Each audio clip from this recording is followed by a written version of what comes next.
စရအောင်နင်းလားဆိုတော့အဓိကကွာဘာလို့ interview ချင်တာလဲဆိုတော့ဟို interview လို့လည်းမဟုတ်ပါဘူးအခုကတော့အဓိကတော့အခုခေတ်ဆိုတော့ podcast အထာပေါ့ကွာဆိုတော့APTS မှာလည်းဟိုအကြောင်းတက်လာတာလည်းကြာပြီကွာဆိုတော့ဆိုတော့ဒီအကြောင်းလေးတွေသိချင်တယ်ပြီးတော့မြန်မာနိုင်ငံကနေဒီကျွန်တော်တို့ဖိလစ်ပိုင်ကိုလာချင်တဲ့အကောင်လေးတွေလည်းရှိတယ်အကောင်မလေးအကြောင်းသားလေးတွေလည်းရှိတယ်ဆိုတော့အမြင်ပေါ့နော်မြင်သိချင်တာအရင်ဆုံးကတော့ဘူးမှမင်းကြောင့်မသိတော့ဘူးဆိုတော့အရင်ဆုံးကိုမိတ်ဆက်လိုက်ပါတော်ရဲ့နာမည်ကတော့ဒီမြန်မာနိုင်ငံမှာတော့တန်းလျံလို့ခေါ်တယ်ပေါ့နော်ဒီဖိလစ်ပင်းမှာတော့အလုံးခေါ်ကြတာတော့တီဂျိုးဆက်လို့ခေါ်ကြတယ်ဆိုတော့ကျွန်တော်ကကချင်ပြည်နယ်မြစ်ကြီးနားမြို့ကဖြစ်တယ်ပေါ့နော်ကချင်ပြည်နယ်မြစ်ကြီးနားမြို့မြို့တကြီးအတင်းတော် AGTC1 လက်အောက်ကအတင်းတော်ဖြစ်တယ်ပေါ့နော်ကျွန်တော်တင်းတော်မှာတော့ worship leader အနေနဲ့စကတ်တယ်တလောက်ပါပဲဆိုတော့အခု APTS မှာနှစ်ရှိပြီပေါ့နော်နှစ်ခွဲပေါ့နှစ်ခွဲပေါ့ဆိုတော့ EBC မှာလည်းတစ်နှစ်ဟုတ်တယ် master degree ပဲဆိုရင် bachelor က EPI မှာတက်ခဲ့တာဟုတ်တယ်ကျွန်တော် bachelor ကနှစ်ခုsecular ဘက်ကနေ PSC physics နဲ့ပြီးထားတယ်ပြီးတော့မှ second degree ပေါ့နော် second degree ကိုနှစ်PTH ပြီးထားပါတော့ဆိုတော့မြန်မာနိုင်ငံရဲ့တကယ်ကိုဒိတ်ကျဲပေါ့နော် AG ကျောင်းတွေဖြစ်တဲ့ EBI ရယ် EBC ရယ်ခုဖိလစ်ပိုင်ရဲ့ APTS မှာပေါ့နော်ဒါတက်ရတာပေါ့နော်ဒါကြီးဆိုတော့ပါပဲဆိုတော့ okay အခု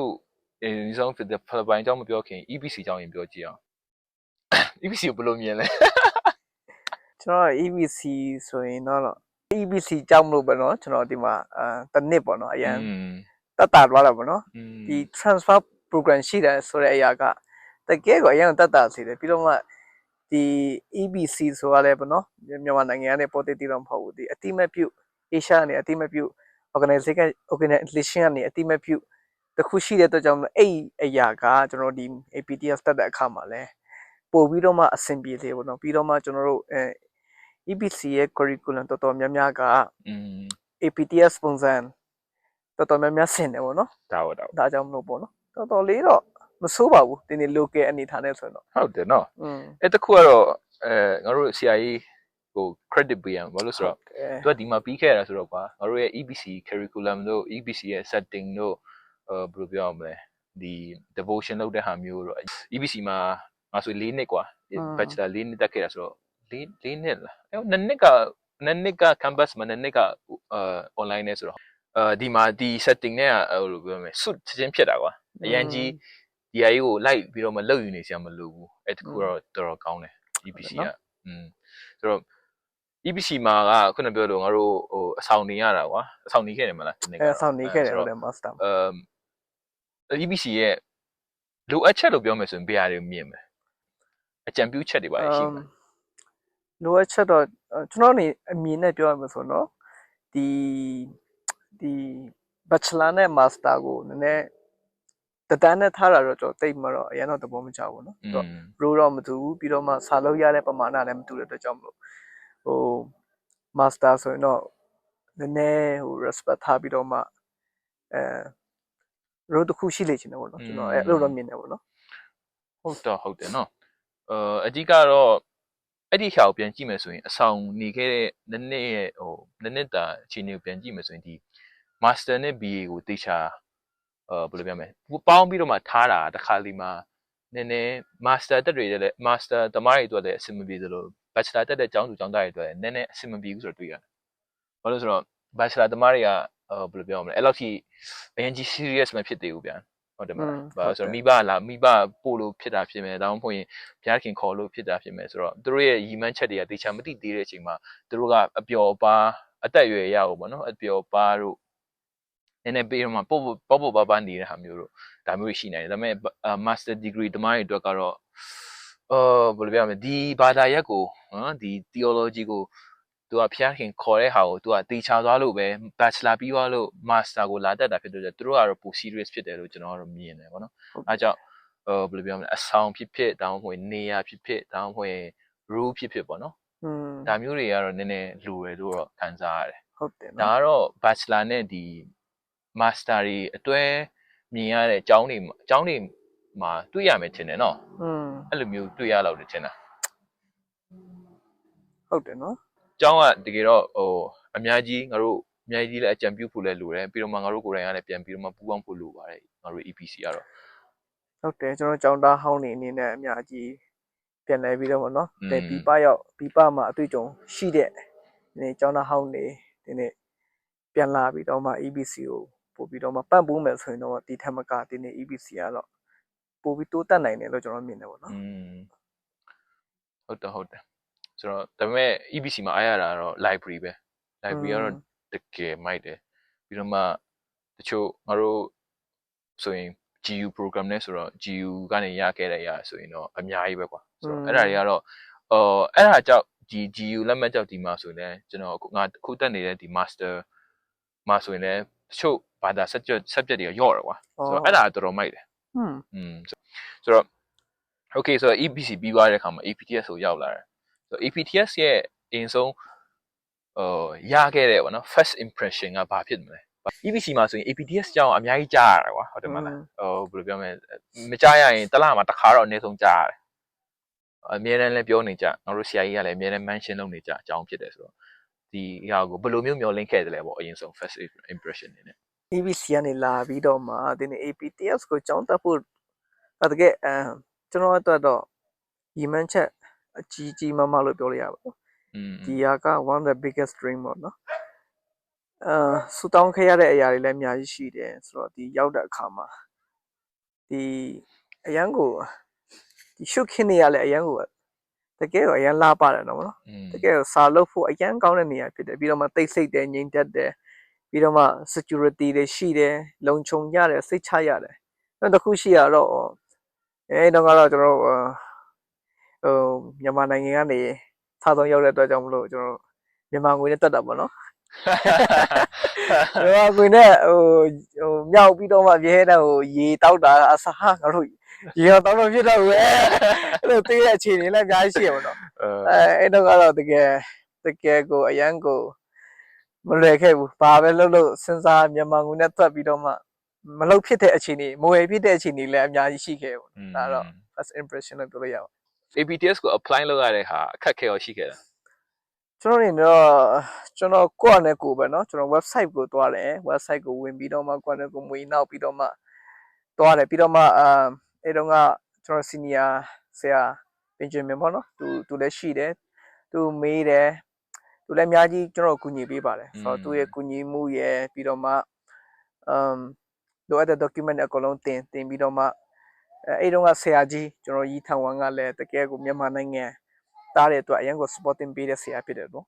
အဲ့ဒါကြောင့်မို့ကျွန်တော်တော့အရင်ခက်ခဲတော့မရှိခဲ့ဘူးနော်စင်ပြေခဲ့ပါတယ်ဒီလိုရှင်းလေးပဲပေါ့APTS ကိုဘယ်နှစ်ကရောက်တာလဲ APTS ကို2023 March လမှာရောက်တာ2023နော်ဆိုတော့ကျွန်တော်ကတော့ဒီနှစ်မှရောက်တာဆိုတော့ဟိုကျောင်းဆရာကြီးတွေကွာွားတယ်ပေါ့နော်ဆိုတော့ကျောင်းဆရာကြီးနှစ်ယောက်ကြားထဲမှာဆိုရင်ရောအဓိကဘယ်ဟာကကွာခြားမှုဖြစ်စေတယ်လို့ထင်တယ်ဘလုံးမေးအဲ့လိုမေးရတယ်ဆိုတော့ကျောင်းဆရာကြီးနှစ်ယောက်လက်ထက်မှာနေခဲ့တာဆိုတော့ပြောရမယ်ဆိုရင်ကျောင်းဆရာကြီးနှစ်ယောက်ဆုံးကသူ့ရဲ့အားသာချက်နဲ့တူပြဆိုတော့တယောက်ကလည်းအရင်ကဆရာကြီးထံဝမ်းအကြောင်းပြောပြရမယ်ဆိုရင်တော့သူကတော့တကယ်ကိုမြန်မာတွေရဲ့ဖခင်လို့တော့ပြောလို့ရတယ်အဲ့တုန်းကဆိုရင်ကျွန်တော်တို့အိမ်မှာသွားလဲတယ်စားတောက်ကြတယ်ပြီးတော့မှအများကြီး memory ရှိခဲ့ပေါ့နော်ဒါပေမဲ့အခုဒီကျောင်းဆရာအစ်လက်ထက်မှာတော့ကျွန်တော်အဲ့ရတွေတိတ်မရှိတော့ဘူးเนาะကျွန်တော်သွားလဲလို့မရတဲ့အနေအထားတွေပါရှိဒါပေမဲ့သူ့အနေအထားနဲ့သူတော့အရန်ကောင်းတယ်ပေါ့နော်သူကတော့ကျောင်းစာကြီးအဟောင်းကတော့တကယ်မိသားစုစိတ်သက်ရှိတယ်ပြီးတော့မှမြန်မာတွေကိုလည်းအရန်ချစ်တယ်ပြီးတော့မှဒုက္ခရောက်တဲ့လူတွေဆိုလည်းသူကအရန်ကူညီပေးတတ်တဲ့လူစိတ်ကအဲ့လိုမျိုးနှလုံးသားအဲ့လိုမျိုးရှိရပေါ့နော်အရန်ကောင်းတဲ့အချက်ပေါ့နော်နောက်ထပ်အခုကျောင်းအစ်ရဲ့ပုံစံကိုပြောပြရမယ်ဆိုတော့အစ်ရဲ့ကတော့motivational speaker ပေါ့နော်သူကအရန်ကိုကားပြောတော့တကယ်ကိုအရန်ကိုကောင်းတယ်တကယ်တကယ်ပတ်စံရှာနိုင်တော်တော်လေးရှာနိုင်တဲ့အထက်မှာပါဟုတ်တယ်နော်သူရဲ့ fundraising scale ကတော့တကယ်လန့်စရာကြီးဒါတလေပြောလိုက်ဘီလီယံမီလီယံချီပြောဟာကြောင်တော့ပဲကျွန်တော်ဆိုနော်ကျွန်တော်ကြားတော့မကြားဘူးရဲ့ဒီအမောက်ပေါ်မှာလားတွေပေါ့ဒီ ဒီလိုအမောက်ပမာဏကိုသူတယောက်တည်းရှာတယ်ပြီးတော့မှအကြောင်းအတွက်အမြဲထောက်ပံ့တယ်ဆိုတော့သူ့ဟာနဲ့သူတော့မိုက်တယ်လို့ပြောရမှာပေါ့နော်သူ့ကိုလည်း ဟုတ်တယ်အခုဒီလက်ထပ်သူ့လက်ထပ်မှာတော့ဒီတော်တော်လေးကိုပြောင်းလဲလာပြီလို့ပြောလို့ရအခုလုံနေတဲ့ရကျွန်တော်မြင်နေရပဲဒီမှာအကစားအစတော်လကောင် ကျင်းပြင်းတာ ကျင်းပြင်းတာတို့ပေါ့နော်အခုပရီယာမောင်တင်ဆိုတဲ့အတစ်တစ်ခုလောက်ထားတယ်အများကြီးလဲသူပြင်ဆင်ဖို့အများကြီးလုပ်နေရပေါ့နော်ဆိုတော့ဒီကောင်းတဲ့အချက်လေးတရားလေးပြောပြလို့ရအဲ့ဆိုကောင်းတဲ့ချက်ပြောပြသွားပြီကွာဆိုတော့ကျောင်းနဲ့ပတ်သက်ပြီးတော့မှဟိုဘယ်လိုမျိုးအကြံပေးချင်တာတို့ပြင်ဆင်စေချင်တာတို့ဆိုရင်ပါရှိမယ်ဒီကတော့ education ဘိုင်းဆိုင်ရာလည်းဖြစ်နိုင်တယ်တောင်းမှခုနပြောလို့ငါတို့ EPC မှာထောက်ပြခဲ့တဲ့မျိုး master နဲ့ bachelor ဒီမှာလည်းအဲ့တိုင်းပဲလေငါတို့အဆောင်က4ယောက်တစ်ခါတည်းကျရင်3ယောက်နေရတယ်တကယ်တော့အဲ့ဒါယူတိတ်တော့သဘောမကျဘူးဘာလို့ဆိုတော့ master ကျောင်းဖြစ်တဲ့အတွက်ကြောင့်အနည်းဆုံးတော့တစ်ခါမှ2ယောက်ပဲနေတင်တယ်လို့ငါတို့ထင်တယ်ဒါတော့ငါရဲ့ personal view ပေါ့ကွာဆိုတော့အဲ့လိုမျိုးပါရမြင်တယ်အဲ့ဒါနဲ့ပတ်သက်ပြီးမှလည်းကျွန်တော်တော်တော်များများအမှကျောင်းကြီးတွေရောတချို့ professor တွေကျွန်တော်ပြောပြတဲ့အရာတွေရှိရပေါ့နော်ဒီကျတော့ master standard တော့အဲ့လိုမရှိဘူးပေါ့နော်ဘာလို့လဲ4ယောက်အိတ်ရတယ်ပြီးတော့အပေါ်မှာအိတ်ရတဲ့အရာတွေရှိတယ်ဟုတ်တယ်ဆိုတော့ကျွန်တော်ဒီအချင်းပြည်နယ်မှာဆိုနောင်တန်းကျောင်းပေါ့နော်နောင်တန်းကျောင်းသားကျောင်းဆိုတော့အဲ့ဒီမှာတော့မှကျွန်တော်ကြားရပုံရဆိုရင်တော့ master တွေက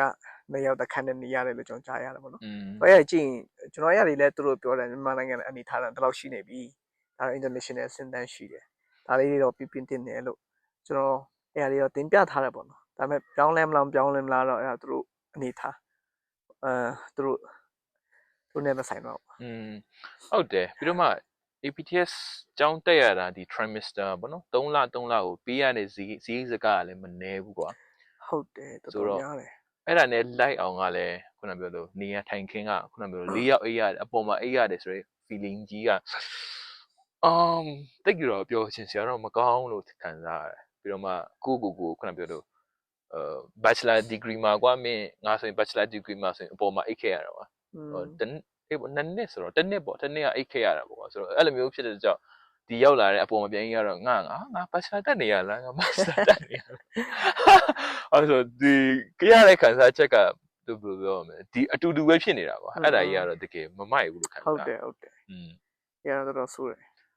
ဆိုတော့အခုဒီအကြောင်းကလည်းနိုင်ငံတကာအကြောင်းဖြစ်တယ်ပေါ့နော်ဆိုတော့နိုင်ငံတကာအကြောင်းသူအကြောင်းသားတွေနဲ့အများကြီးတွေ့ရတယ်ဆိုတော့အဲ့ဒီမှာအဲ့လိုနိုင်ငံတကာအကြောင်းသူအကြောင်းသားတွေနဲ့တွေ့ရတဲ့အခါမှာအားတာချက်ကရောအားတာချက်အားနဲ့ချက်ကရောဘာတွေရှိနိုင်လဲဘာတွေမြင်ခဲ့လဲပေါ့တွေ့ကြုံခဲ့ရတယ်အားတာချက်လို့ပြောရမယ်ဆိုရင်ကျွန်တော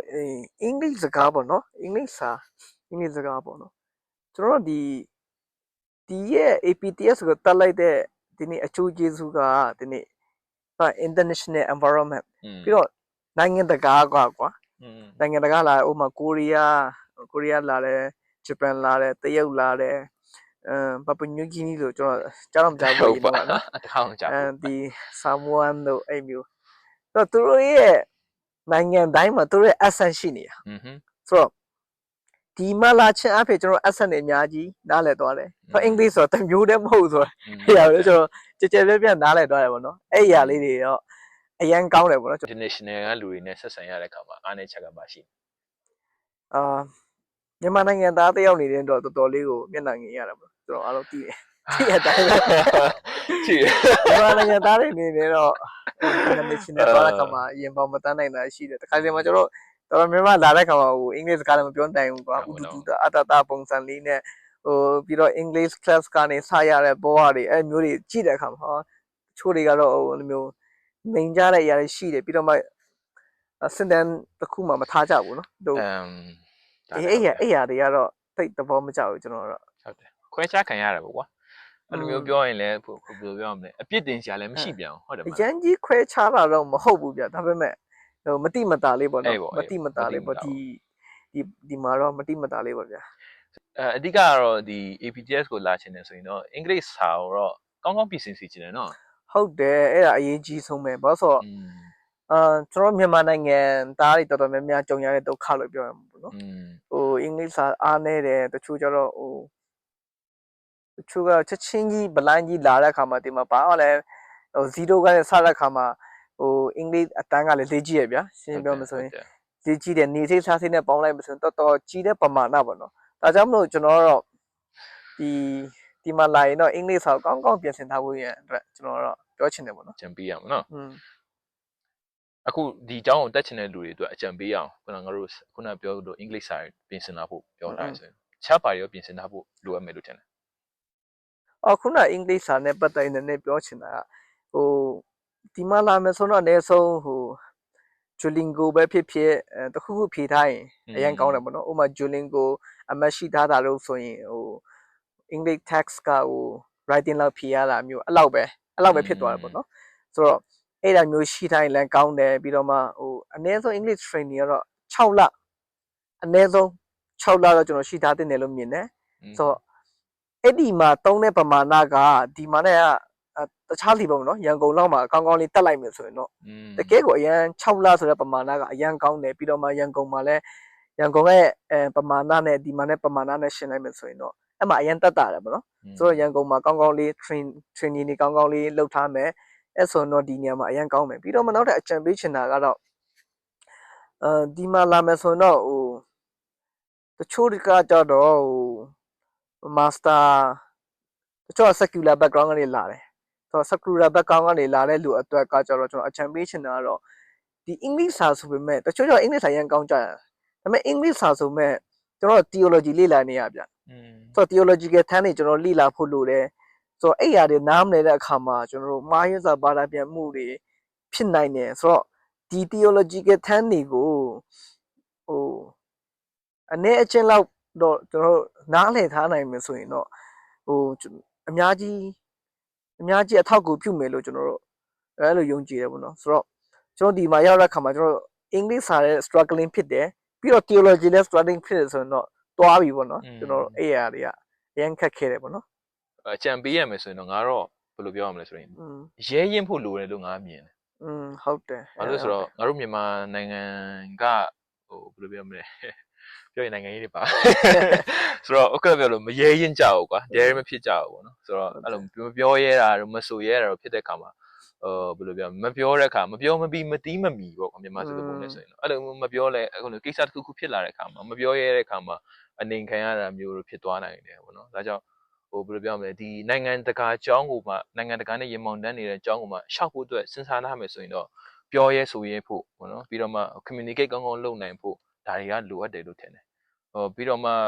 ခုနပြောလို့ application ဆောက်တဲ့ကိစ္စတွေပေါ့နော်တခြားလူတွေအကူအညီမယူဘဲနဲ့ကိုယ့်အကူယူကိုယ့်အကူလောက်တာမျိုးတို့လိုရရင်ကိုယ့်အကူမေးပို့တာမျိုးတို့ဒါမျိုးတွေကလိုတယ်ပေါ့နော်ဘာလို့ဆိုတော့သူများကိုအားကိုးနေဖို့ကလည်းမဟုတ်ပြန် communication ပေါ့နော် communication တော့မြန်မာနိုင်ငံကအဲ့အရင်အားနေတယ်တခွန်းဖြောတခွန်းမေးအဲ့လောက်ပဲအဲ့လိုချီးပြင်းလာတယ်ပြီးတော့မှကျွန်တော်တို့တိတ်ပြီးမှ communication မှာ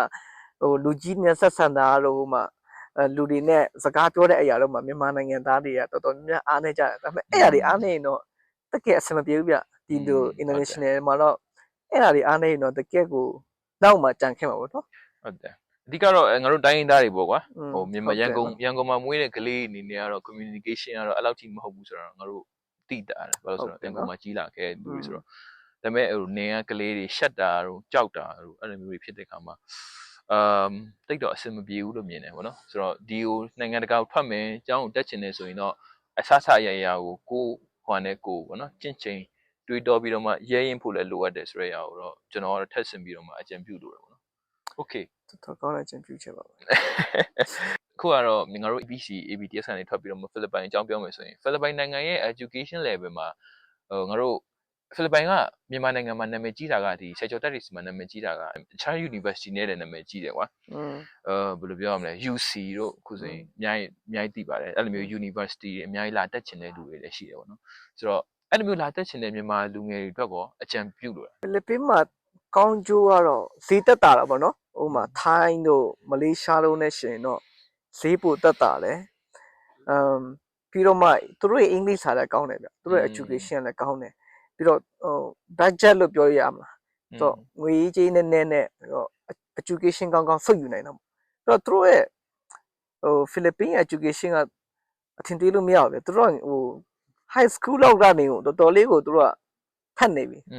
ကျွန်တော်အေး Filipino တွေနဲ့ကျွန်တော်စကားပြောကြည့်တဲ့အခါမှာသူတို့ high school ကလေးကနေနေသူတို့ presentation တွေပါတယ်လုပ်နေပြီတဲ့အဲ့ဒါတွေအကုန်လုံး PowerPoint တွေပါညာ အဲ့အရာတွေလုပ်နေပြီတဲ့ပြီးတော့မှဟိုအများကြီးအဲ့ high school အစစ်မှတင်တော်တော်လေးအစစ်နေတော်တော်ရောက်နေပြီးတော့ practical တော်တော်ကြတယ်ဗျသူတို့အဲ့ပညာကြီးနဲ့ပတ်သက်ရင်တော့တော်တော်တိတာများတယ်သူတို့ ဟုတ်တယ် လက်တွေ့ဘဝလည်းတိတယ်ပြီးတော့မှအဲ့လိုမျိုးမြန်မာနိုင်ငံသားတွေနဲ့ရှင်တော့အများကြီးဟိုရှေ့ကိုရောက်နေပြီနော်တကယ်နိုင်ငံကတကယ်ပညာကြီးကရှေ့ကိုရောက်နေပြီ ဟုတ်တယ်ဟိုတစ်ခါမနီလာကနေဒီကိုပြန်လာဖို့အတွက်လှုပ်တဲ့ခါမှာကားဂိတ်မှာကောင်မလေးတယောက်နဲ့တွေ့တယ်ပေါ့နော်အသက်ကကျွန်တော်ထက်ငယ်တယ်သူက23ဝန်းလာရှိသေးတယ်ဘာလို့လဲလို့ तू အဲ့လိုမျိုးစကားစမီပြောရင်းနဲ့အဲ့လိုကားကလည်းအဲ့ဒီနေ့ကမိုးရွာလို့နောက်ကျနေရတယ်အဲ့လိုမျိုးမေးကြတော့ तू ကဘာပြောလဲဆိုတော့ तू ကတက်ကလူမှာ तू ကကျူတာဟုတ်တယ်တဲ့ အော် စစ်သားကြီးကိုအသက်23နှစ်နဲ့တက်ကလူမှာပြန်ပြီးတော့မှကျူတာပြန်လုပ်နေပြီးစာပြန်တင်နေတဲ့အဆင့်ကိုသူတို့ရဲ့ education ကမြင့်နေဆိုတော့တွေ့ရတယ်ပေါ့နော်ပြီးတော့မှခုနပြောလို့တခြားနိုင်ငံတွေနဲ့ရှင်တော့လည်းဟုတ်တယ် price ရရောပို့ပြီးတော့မှဖိလစ်ပိုင်တက်တာလေလို့ပြောရမှာနော် ဟုတ်တယ်တော်တော်တက်တာတယ်ဒါ ဒါ ပေ ပေ မဲ့ မဲ့ ABTS တော့ပေါ့ EVTS ကကျွန်တော် international ဟို American standard နဲ့တွားတဲ့အခါကျတော့နည်းနည်းတော့ခါရပါတော့ ဒီဖိလစ်ပိုင်မှာရှိနေတဲ့မြန်မာအကြောင်းသူအကြောင်းသားတွေကိုငါတို့ ABTS မှာရှိနေတဲ့မြန်မာအကြောင်းသူအကြောင်းသားတွေကိုဗာပြောချင်သေးတယ် ဖိလစ်ပင်မှာရှိတဲ့မြန်မာကျောင်းသူကျောင်းသားတွေ ABTS မှာရှိတဲ့မြန်မာကျောင်းသူကျောင်းသားတွေကိုလည်းဟိုတီတီဖြစ်စေမတီတီဖြစ်စေပေါ့နော်အားမလျှော့ပါနဲ့ပေါ့နော်ဆက်လက်ပြီးတော့မှအဆုံးတိုင်အောင်ရှောက်လန်းပါအခက်ခဲတွေကတော့ကျွန်တော်တို့မြန်မာနိုင်ငံသားအနေနဲ့အများကြီးအခက်ခဲတွေကြုံလာနိုင်တယ်ဒါပေမဲ့ဒီနေ့အသက်ရှင်တဲ့ဖခင်ကိုကိုးကွယ်ပြီးတော့မှရှောက်လန်းမှာပေါ့နော်ဖခင်တခင်အကောင်းဆုံးပို့ဆောင်ပေးပါမှာလို့ ပြန်ကောက်ပါတယ်ဒီနိုင်ငံမှာလည်းနှစ်ကျော်လောက်နေခဲ့တယ်ဆိုတော့ဒီနိုင်ငံဖိလစ်ပိုင်နိုင်ငံကနေရခဲ့တဲ့တင်ယူရတဲ့အရာတွေဆိုရင်ရောဘာတွေဖြစ်နိုင်မလဲ ဖိလစ်ပင်ရဲ့လူအနေနဲ့ပြောရမှာဆိုတော့ဒီလူသားတွေသူတို့ရဲ့ဒီထိုင်ပုံလေးတွေပြီးတော့သူတို့ကချလေးကျွန်တော်အရင်သဘောကျတယ်ပြီးတော့သူတို့ကအရင်စိတ်ရှည်တတ်တယ်ဗျဟိုကျွန်တော်တို့ကြော်လေးပြီးမှပဲဖြစ်ပြမှာဖြစ်တန်းစီနေရပါတော့ ဟုတ်တယ်အဲ့တော့ အရှိကြီးပဲဟိုမှာကားဂိတ်မှာဆိုလဲဟိုအဆမ်မှာဆိုရဲပေါ့နော်ကျွန်တော်ကားတွေပဲစောင့်ရကမှာအတန်းရှိကြီးပဲအေးစစ်စစ်ပဲဘာမှပြဿနာမရှိဘူးဖြစ်တယ်ဟိုတရားနဲ့တရားစကားများလည်းဘာမှမရှိဘူးတော့အေးစစ်စစ်တနိုင်လဲစောင့်နေတနိုင်လဲစောင့်နေတယ်မြန်မာနိုင်ငံသားမရဘူးတော့ကျွန်တော်တို့ဆိုရန်စိတ်ကရန်တူတယ်ကျွန်တော်စောင့်နိုင်ဘူးလောက်ထိအဲ့လိုမျိုးအရန်တီးခံတတ်တဲ့နှလုံးသားရှိပါတော့သူတို့ကပြီးတော့မှဟိုနေထီးတယ်ပြောရမလားသူတို့ကဟိုတခြားနိုင်ငံတွေဆိုင်ဒီဖိလစ်ပင်းနိုင်ငံသားတွေက discrimination ကတော့မရှိသလောက်ပဲရှင်းပြောမှဆိုရင်သူတို့မှအဲ့ဒီစိတ်သက်မရှိဘူးတခြားနိုင်ငံပေါ်လိုက်ရင်တော့ကျွန်တော်ပိုတိတာလိုက်မယ်ထိုင်းတို့ဥပမာထိုင်းတို့ဟိုမလေးရှားတို့ပေါ့နော်ကျွန်တော်အရန်တိတာပေါ့နော်ဒါပေမဲ့ဒီမှာတော့အဲ့အရာတွေအရန်ကင်းတယ်သူတို့ရဲ့စိတ်သက်တွေကအရန်ဒီဟာလေးကျွန်တော်အရန်သဘောကျတယ်ပေါ့နော်ဒီဟာလေးတွေအတူယူချာကောင်းတယ်မြန်မာနိုင်ငံသားတွေလည်းဒီလိုမျိုးလုပ်နိုင်ရင်လည်းအရန်ကောင်းတယ်ပေါ့နော်ဒါတင်ယူမိတဲ့အရာဒါကတော့ဖိလစ်ပင်းနိုင်ငံသားတွေစီကနေကျွန်တော်တင်ယူမိတဲ့အရာပေါ့နော်ဆိုတော့ APTS ကနေကျွန်တော်တင်ယူမိတဲ့အရာတွေကလည်းအများကြီးရှိတယ်ကျွန်တော် international အဆင့်တန်းဘယ်လိုနေရမလဲဟိုဘယ်လိုစားတောက်ရမလဲပြီးတော့ဘယ်လိုလူတွေနဲ့ communicate လုပ်ရမလဲပြီးတော့တခါတလေမှာတီးခံရတဲ့အပိုင်းတွေရှိတယ်တခါတလေမှာပြောရတဲ့အပိုင်းတွေရှိတယ်ဆိုတော့ဒီအရာလေးတွေကဟိုတကယ်ကိုကျွန်တော် ministry မှာပေါ့နော်အရန်ကိုအထောက်အကူပြုတဲ့အရာတွေဖြစ်တယ်ပေါ့နော်ဟုတ်တယ်ကျေးဇူးတင်ပါတယ်ဆိုတော့အเจ้าမှလည်းအများနဲ့ဆရာဆက်တဲ့ဆောင်ကတော့အများနဲ့ mention လုပ်တယ်ပေါ့နော်တန်းလေးအောင်ဆိုပြီး mention လုပ်တယ်ပေါ့နော်ဆိုတော့ခုလိုတွေ့ရတော့ဝမ်းသာတယ်ဆိုတော့အเจ้าမှလည်းအများနဲ့ကူညီပေးတယ်ထမင်းနဲ့ချက်ကျွေးဟင်းနဲ့ချက်ကျွေးဖမ်းမရောက်ပြီးနောက်ပိုင်းတော့ကျေးဇူးတင်ပါတယ်ပေါ့နော်ဆိုခုလိုinterview session မှာလည်းပါဝင်ပေးတယ် interview လို့ပဲပြောအောင်မလား podcast လို့ပဲပြောအောင်မှာလည်းပါဝင်ပေးတယ်ကျေးဇူးတင်တယ်ဆိုတော့အားလုံးအတွက်လည်းအကျိုးရှိမယ်ပြီးတော့မှအခုလာချင်တဲ့လူတွေအတွက်လည်းဘယ်လိုပြောအောင်လဲအကျိုးရှိမယ်ပေါ့နော်လူတူတယောက်ရဲ့အကြံပြုချက်ကသူတို့အတွက်လည်းအကျိုးရှိမယ်လို့မျှော်လင့်တယ်ပေါ့နော်ဒါကြောင့်လည်းဒီနေ့interview podcast လုပ်ရခြင်းဖြစ်ပါတယ်ဆိုတော့ကျေးဇူးတင်တယ်ဆိုတော့ congratulation ပါဆိုတော့တိတ်မကြခင်ပွဲယူတော့မှာဆိုတော့မလေးရှားမှာလည်းဖျက်ခင်တိုက်ဆက်လက်ပြီးတော့လမ်းပြပို့ဆောင်ပါစေ Amen okay ကျေးဇူးတင်ပါတယ် bye bye bye bye